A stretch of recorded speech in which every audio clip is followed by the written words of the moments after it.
Hello, everybody. Welcome to the U.S. Pan-Asian American Chamber of Commerce's Grow with Google series. I am Susan Allen, the CEO of this organization that is going to be celebrating our 40th anniversary next year. I'm talking to you from Washington, D.C., and this is our 32nd Grow with Google series that we started with Google in 2020 at the height of COVID. Do you know, in the last 2.5 years, despite the distant learning and all the inconveniences that COVID had imposed on us, we have garnered over nearly 75,000 viewers who have come to join us at this very special session. That has exceeded our expectation by 250 times. It's very impressive, and the reason why it's so impressive is because we got good coaches provided by Grow with Google's office to help us, our small businesses, Asian American small, medium, even large businesses, to learn about what can we do to upskill our own management and operational excellence. So I want to welcome you all and introduce you to our coach today. And his name is Henry Jake Foreman, hailing from New Mexico. Henry, the mic is yours. Thank you so much for having me, Susan. Really appreciate it. I'm really excited to share about cybersecurity in your business today. So without further ado, I'm going to go ahead and start sharing my screen with you all so I can introduce myself and today's topic. So hi ho mabuhay. Today's workshop is called Cybersecurity in Your Business, brought to you by Grow with Google. Grow with Google helps people promote their skills, careers, and businesses by offering free digital skills training and tools. Like I mentioned before, my name is Henry Jake Foreman. I do go by Jake. I'm so excited that you all are here today to learn more about cybersecurity. We want this to be as helpful for you as possible. So make sure to post your questions in the chat. We're going to have a Q&A at the end of this presentation. And if you'd like to share what you learned on social media, use the hashtag #GrowWithGoogle and hashtag #DigitalCoaches. One other thing, if you have the option to turn on closed captioning, you can do that. And please make yourself comfortable for today's presentation. I also have my social media handles at Cycles of Life and at Digital Coaches Program. I also just want to mention that I am absentee Shawnee from Oklahoma, as well as Filipino and Scots-Irish. So it's really great to be here amongst our Asian community. So this workshop will help explain ways to improve your online business security. We're going to help you understand why cybersecurity matters for businesses of all sizes and show you ways to protect yourself and your customers online. We're also going to explain your next steps in event of a cyber attack. So let's go ahead and get started. So all of us have heard stories of computer security breaches over the years, with customer data being stolen, systems disabled, and access to important data held for ransom. As a number of digital tools grow, they also become attack vectors for criminals and other bad actors, presenting challenges for businesses. According to an online survey conducted by the Connected Commerce Council in 2022, 65% of business leaders say that data security and customer privacy are concerns for their business right now. In that same survey, 85% of small business leaders said that having a cybersecurity plan in place would help make them feel more comfortable using digital tools for their businesses over the next 2 years. There's no denying that there's bad actors out there, but there are also actions that you can take to protect your business and your customers and start developing your cybersecurity plan. So let's get into it and let's learn how we can protect yourself online. So what exactly is a cyber attack? A cyber attack is any offensive action that targets computers, computer networks, infrastructures, or smartphones. To get into these systems, the attackers look for vulnerabilities like weak passwords. And I love to use this metaphor that really our online presence is like a home, right? So if you think of your computer, your phone, and online presence, think of it like a home. This home has different entry points, including email, social media, a website, and more. Cyber criminals test entry points by automating attacks with computer code that knocks on every door to see which one opens. Initially, a cyber criminal might not know or even care what's inside the home. They won't necessarily review brand or business information before attacking. They're simply checking for vulnerabilities which can be exploited. That's why it's important not to dismiss cybersecurity thinking that your business is too small for an attack or even too big. Most cyber criminals choose targets by looking for technical signals that suggest vulnerabilities. So these can include out-of-date websites built with less security, software that hasn't been updated, and technical vulnerabilities on employee devices. So, how can we protect ourselves? Let's start with passwords and identity. By now, many of you have probably heard advice about creating strong passwords. It's helpful to review some basic tips. So you want to make your passwords difficult to guess. They should be long strings of character that includes letters, numbers, and symbols. Keep passwords private and never share them with other people. And this is most important, use a different password for each account or service. I know I am guilty of sometimes using the same password, but keep it different because using different passwords means that even if someone figures out a password for one account, they can't use it to access other accounts. And here's a bonus tip. Make sure you use a strong password for your Wi-Fi network too. I love talking with my indigenous communities, my Asian communities, because this is where we can get really fun with it in terms of creating passwords. I've heard a lot of people use words in their own language as a part of their password. I think that's the original code. So really get creative in how you create your password and know that passwords use different symbols, numbers, etc. So go ahead and try that out. Perhaps an easier way to manage passwords is to use a tool called Password Manager. There's many options available, but they all essentially do the same thing. They help you securely store and autofill passwords so you can easily sign into your accounts. Some password managers can also generate secure passwords for you too, so they auto-generate it, and then you just remember that. You can find different options for password managers by doing a search for Password Manager. Of course, Google has a no-cost option called Google Password Manager, and Password Manager helps you create, save, and autofill your passwords. It can also alert you to any of your saved passwords that have been compromised.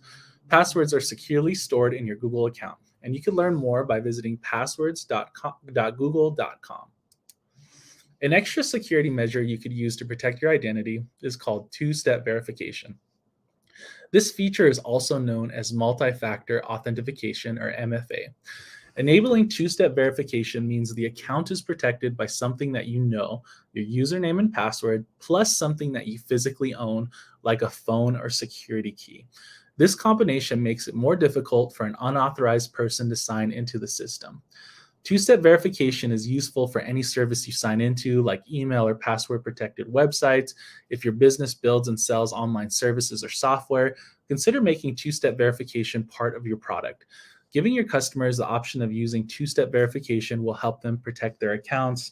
I have it on all my devices, so if anyone tries to sign into my Gmail or to my social media, I'm going to get an alert on my cell phone. And that's how I could confirm.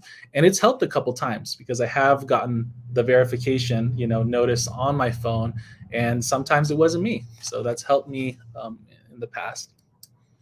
If your business uses Google Workspace, your administrator has the option to enable two-step verification. If your data is especially sensitive, there's also security keys that the most secure form of two-step verification and protect against phishing threats. You could purchase a security key, and they start about $30, or use your phone's built-in security key available on phones running Android 7 or ISO 10 plus. If you're using Google customer tools like Gmail, you could turn on two-step verification at your Google account. In either case, you're making it much more difficult for cyber criminals to access your account. So again, if you're using Workspace, make sure that you have administrator access, and that's where you could change all of your security preferences. And again, if you use Google Workspace, you have an administrator account or admin account. An admin account has privileges to manage services like Gmail and Google Docs for other people in your organization. If your business does not have a dedicated IT administrator, you're probably the admin. Here's some tips to help the admin set the Google Workspace account up for you. First, limit who can see newly created files. You can control who see files created by the users in your Google Workspace account. by turning the link sharing off. You can make sure only the users who create a file can open it until they explicitly share it with other people. And you can also add an automatic warning if a file is being shared with someone outside the organization. Here's another tip. Limit how users share their calendars. Company calendars can contain sensitive information, so you might want to restrict calendar sharing so external users cannot see event details. Finally, don't get locked out of your account. If you set up a recovery phone and email address, Google can send a new password via phone, text, or email. So you can set this up with these instructions to manage these security options in the Help Center. You can visit g.co/grow/workspace security to learn more. So it's really important if you have a business and you're using Google Enterprise account that you know all of the features of being an admin. It's really helpful. I know in the past we've gotten attacked or gotten emails, phishing emails, and we're able to detect that and really make sure that those people that are sending those emails cannot send them anymore. The Google Workspace Administrator sets up security options that apply to everyone in the organization, but individual users can add their own restrictions. For example, if you share a file with another person, you can control whether they can edit, comment, or only view in a file. After you share a file, you could stop sharing at any time. You could also control if people you shared with can change permissions, share your files with other, and if people or viewers or commenters access can download, print, or copy the file. So to learn more about how files and folders can be shared, visit g.co/grow/sharing files. And again, this is super important. I know we use the Google Enterprise account. We have a lot of files in our drive, and we want to make sure that only the right people have access, to the right files. So now that we've learned some ways to protect your passwords and your identity, let's start talking about protecting your equipment, apps, and data. Let's start with some basic tips. First, never leave your computer unattended anywhere, even in your homes. Even in your workspace, you should keep your computer private. One option is to enable a lock screen. It's a security feature that requires a password to access data and programs on the computer. That way, if you step away from your computer for a few minutes, the lock screen keeps your work private. In addition, people should have access only to the tools they need to do their jobs. For example, a sales team might need access to inventory records, but not payroll data. If the system access is limited, so there's less risk to the business if a device falls into the wrong hands. Finally, make sure your hardware comes from a trusted source before using it. For example, if you find a USB stick on your desk and you're not sure where it came from, don't plug it into your computer. I left my computer in Washington, D.C. last week, and thank goodness I had my lock screen so that no one could access my files or compromise my computer. I was able to get it shipped back, but that was just another example of why it's so important to have a lock screen. Also, I've heard of just being wary of plugging in your computer into public spaces like the airport, right? That might have a USB. So just be very careful about, what you're putting into your computer. The same considerations apply to mobile devices. If your colleagues and employees can access company information via smartphones or tablets, consider creating a mobile device management policy. The policy could, for example, require employees to encrypt their devices, require a PIN to unlock them, allow remote wiping of data. And that last one's really key because I know sometimes with businesses, we might have turnover of employees. So you want to make sure that once you fire someone or once someone transitions, they no longer have access to all that information. Finally, if you allow employees to access company data from their personal devices, consider what could happen if the device is stolen, lost, or the employee leaves the company. One solution is called remote data wiping, a feature that enables an authorized person to send a command that completely erases all stored data on a device. This option can protect your company's assets and reduce the risk of data breach. So you can Google that, remote data wiping, very important. Now that you know some ways to protect your equipment, let's cover a few other safety precautions that could protect your apps and data. First of all, make sure all your operating systems and software is up to date. Remember, that's an attack vector. It's important to use supported software that allows you to run regular updates. When possible, enable auto updates so you have the latest security fixes as soon as they're available. Review all of your devices. Are there apps that you do not need? If yes, remove them.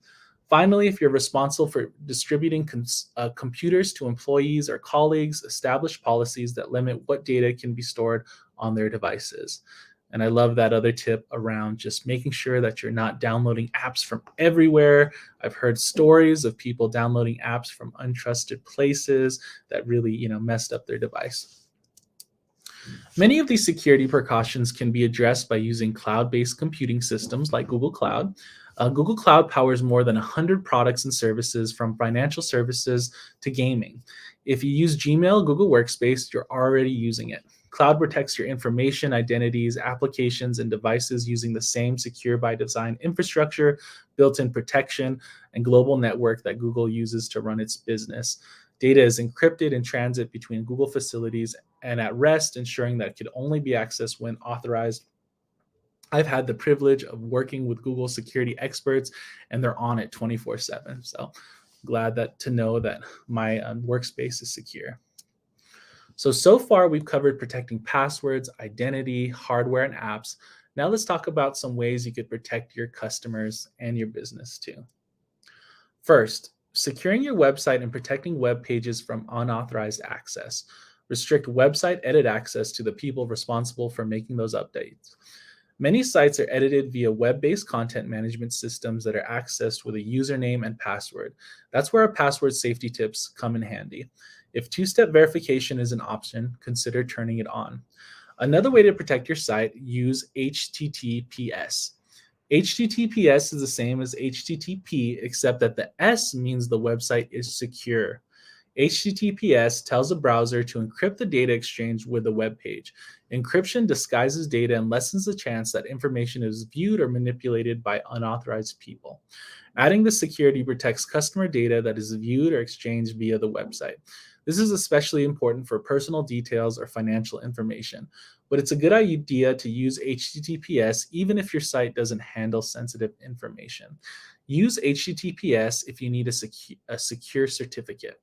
Most likely, your web hosting provider offers this feature. If they don't, you could buy a digital certificate from a company that sells them called a certificate authority and install it yourself. One final reason to use HTTPS, apart from the security benefit, using it can improve your website's ranking on search engines. For example, Google Search uses HTTPS as a positive ranking signal. And then sometimes when I'm searching on Google Chrome and I'm searching a website that doesn't have HTTPS and just has HTTP, it actually shows a screen that says, "Are you sure you want to access this website? It's not secure." So again, another built-in safety feature. Google Workspace includes a website builder tool called Google Sites. Google Sites automatically includes a secured certificate. You don't need to pay for it. Again, the security measure protects customer data that is viewed or exchanged via the website. Google Sites can be used as internal sites or shared with the world. You control who can see it and edit it. Later on in this workshop, we're going to talk about tips to create a security culture. And one way to do that is to create your own internal security site using Google Sites. Protecting your business online doesn't stop with your website. Another area of consideration is your email provider. Choosing a provider that supports encryption, transport layer security, TLS, is an important step towards protecting your business and your customers. By default, Gmail always tries to use a secure TLS connection when sending email. However, a secure TLS connection requires that both the sender and recipient use TLS. If the receiving server doesn't use TLS, Gmail still delivers messages, but the connection isn't secure. When in doubt, do not open suspicious email, period. Unsolicited emails called spam. Sometimes spam is simply an online version of a cold call. Sometimes spam can be a cyber attack attempt. Remind colleagues and employees to be careful when clicking on email attachments, downloading files, or visiting new URLs. Never click on links in unsolicited emails. Look out for suspicious sender email addresses and email signatures, and never share personal information such as usernames and passwords, social security numbers, credit card numbers, etc. I've had this happen multiple times in our community where someone disguised themselves as my boss, asking for an invoice or asking for payment. So you really got to be aware. I think definitely elders are even more vulnerable, in some cases, even young people as well. So really make sure to see, who are sending these emails and have more tips to look at these email attacks, right? So we're talking about phishing. In a phishing attempt, a cyber criminal impersonates a trustworthy brand or person to trick you into taking an action that gives them access to your business or customers. For example, they might want to trick you into installing a malicious piece of software called malware that will give them full access to your computer data, or they might impersonate a credit card company in order to steal your username and password or other financial information. Phishing attacks can target an individual person or be broadcasted to a large group. And phishing is not limited to email. It can happen in a variety of places, including text messages, messaging apps, and websites. To make matters worse, phishing attacks can be fairly sophisticated, and the communications may appear legitimate at first glance. Let's take a look at how you can identify suspicious emails. I want to go back to the text messages. I don't know about you all, but I keep getting text messages from random people, acting like it's a wrong number. And then they start a conversation and they try to, I guess, phish in that way. So there's always new phishing attempts happening. Spam emails. I'm getting hungry. I love spam musubi. Shout out to all the Pacific Islanders out there. I just mentioned my family met on the big island of Hawaii. So every time I think of spam, I think of spam musubi. We're talking about spam emails, all right?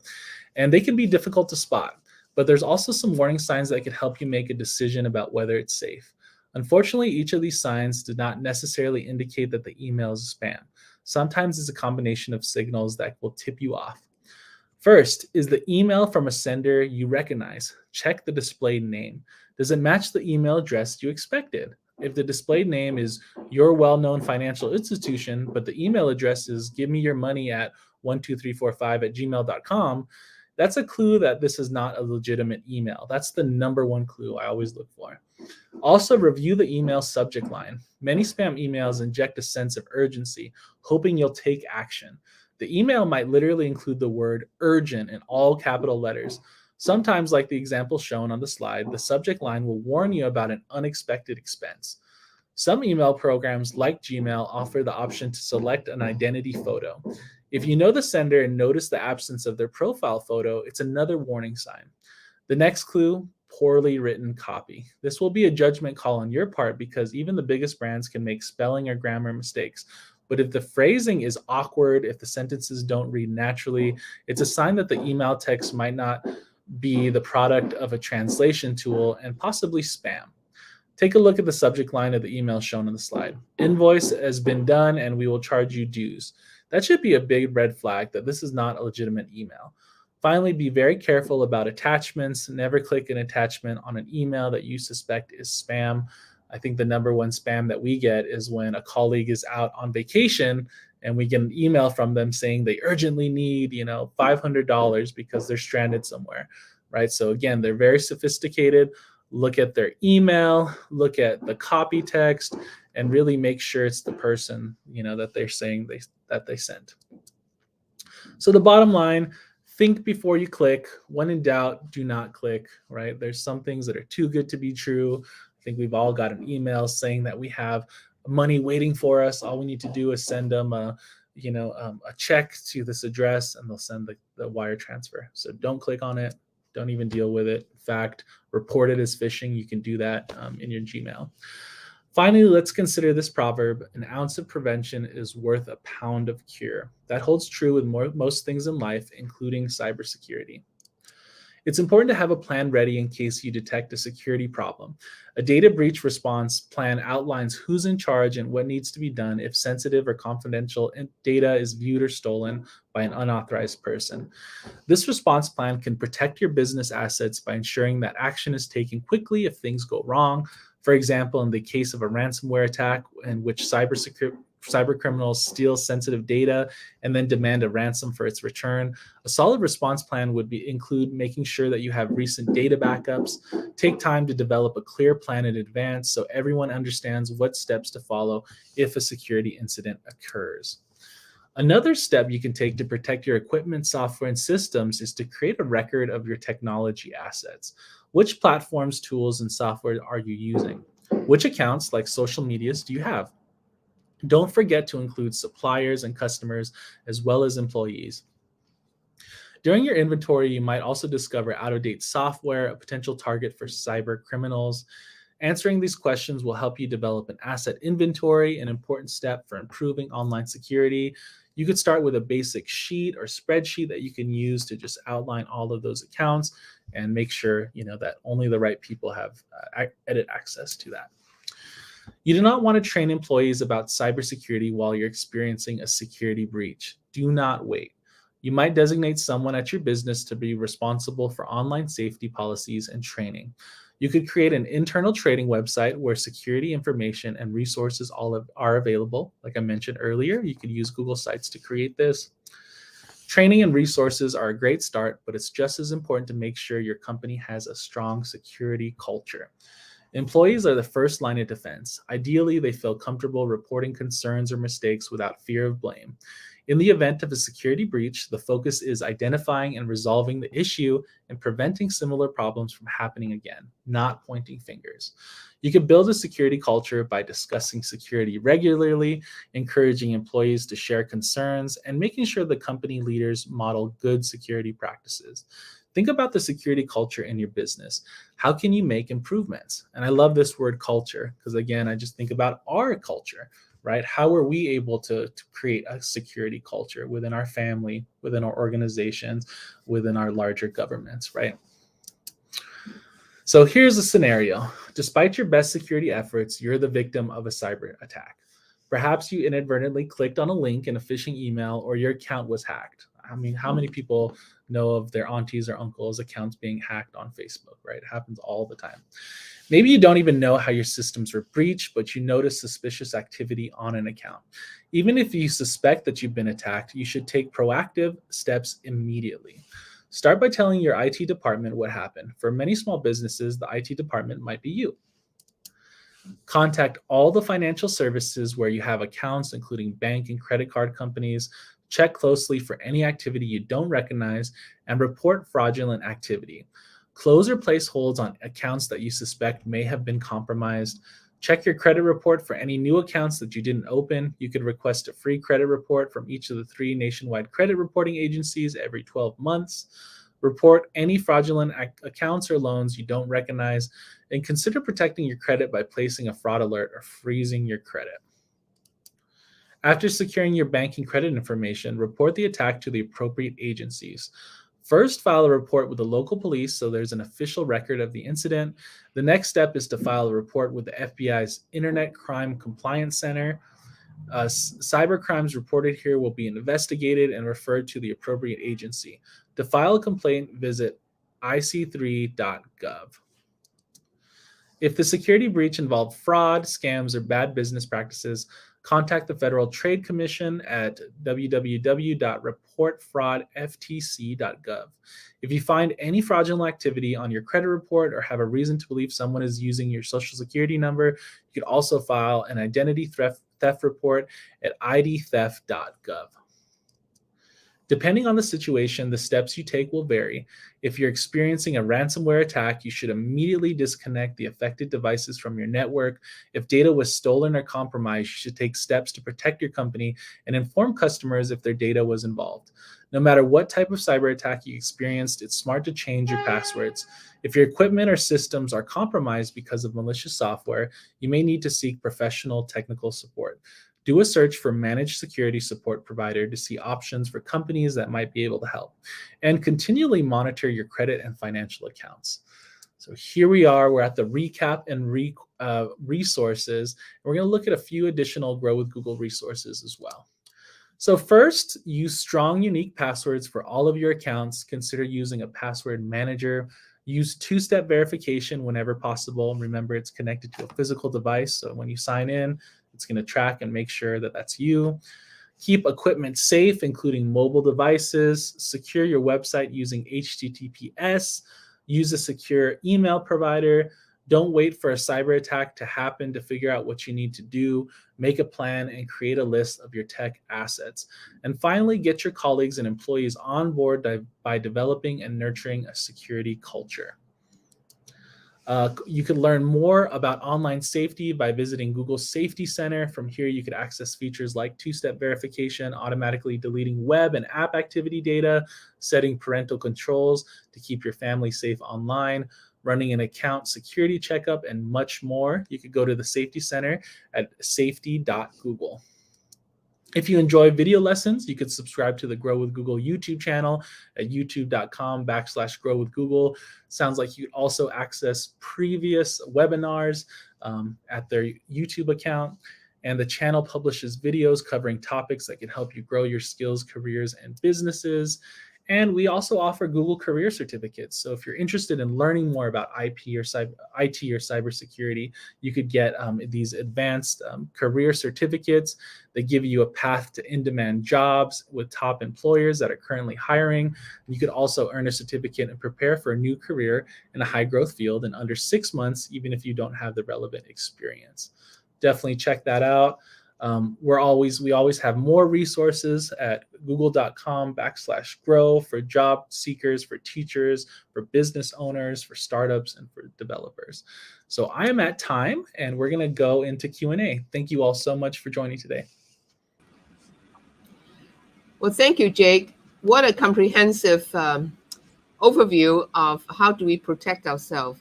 I personally associate with some of the warning or cautions, admonitions that you. I always thought about never give people your date of birth and social security at the same time. That's now, right. don't give anybody anything. You know, when you fly quite a bit, and then the airline will, before you land, they'll tell you to apply for the credit card, become one of the program, and you methodically take the time before you land to fill in that credit card application so you can get 50,000 miles of credit. And then they can ask you for all that confidential information. Right. And at that point, I stopped. Yep. I stopped. Don't do that. It's very easy for people to steal your identity if they have that two very crucial documents. That's right. Our office has been doing the double verification a lot. Jake, you mentioned about career certification. Could you elaborate a little bit on that? And how much time does anybody need to spend on how to leverage that training for career growth? Yeah, it's really great programs. There's different professional certificates. I did the digital marketing certificate, and it took me about 6 months with spending about 2 to 5 hours a week. So it's all online via Coursera. The topic is very relevant. I learned everything, that I needed to know to become a marketer and to get that skill. So my next certificate is the project management. I think everyone needs a good project manager in their organization. We talked about IT and security. That's a really crucial role. And all of these jobs are in demand. So they also help place people in careers that are really, high income, I would say, especially coming from rural communities like myself. Are these programs free, or is there a fee to learn them? Yeah, they were offering scholarships last year. I think we might be offering scholarships again this year. So you should definitely check it out at Grow with Google. So just grow.google and check out more about professional certificates. That's great. For anybody who wants to get involved with you, for example, what do they do? Yeah, definitely. Well, again, You're you can coach. go with. Yeah, I'm a coach, so I do free trainings and definitely to communities. So please reach out to me. I could put my email in the chat, but it's a digital coach IC at grow.google. So I could put that in the chat as well. But we also have coaches around the country in different states as well that people can request free trainings from. So I'm here at your all service. Definitely love to do more trainings in the future. We've been talking about generative AI, and I just want to put this out there that, we talked about creating a security plan.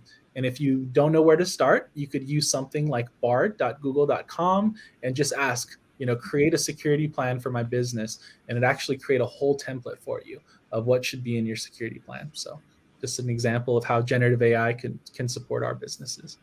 Yes, I have a little bit to share about generative AI a little bit later. For now, through your coaching experience, what are some of the most frequently made mistakes that the audience should watch out for?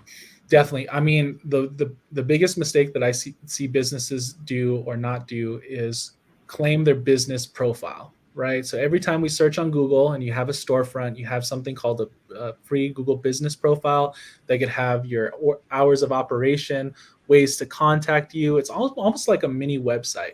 So I would say that's the number one thing. People really need to utilize that, because if I'm searching, right, spam musubi on my phone, it could pop up with a phone number, where to order, how to get it, right, just instantly. So definitely the business profile is really important. Another thing that I see businesses not using enough is really around search engine optimization, and just really having that conversation of how they could get their website seen more online. We mentioned this idea of HTTPS. That's a part of the search engine optimization, making sure that your photos are optimized, making sure that you have keywords in your business itself, so that when people are searching, it comes up, as soon as possible. Mm-hmm. But I just want to make add to what you mentioned about generative AI. U.S. Pan Asian Chamber of Commerce is holding our Innovation Symposium Cool. on February 15 to 16 here in Washington, D.C., where we have our national office at the Georgetown Marriott on 20th and M Street. Great. And we will have somebody who is going to come and talk about generative AI. Oh, great. He is a seasoned speaker, a TED Talk, and he has taught at the university level. He is a PhD, and I welcome all of the audience here today. And when you come to our website and revisit this session, to chime in and come in and listen to what our keynote speaker has to say. Yeah. We also have the chief scientist from the U.S. Department of Defense's cybercrime lab.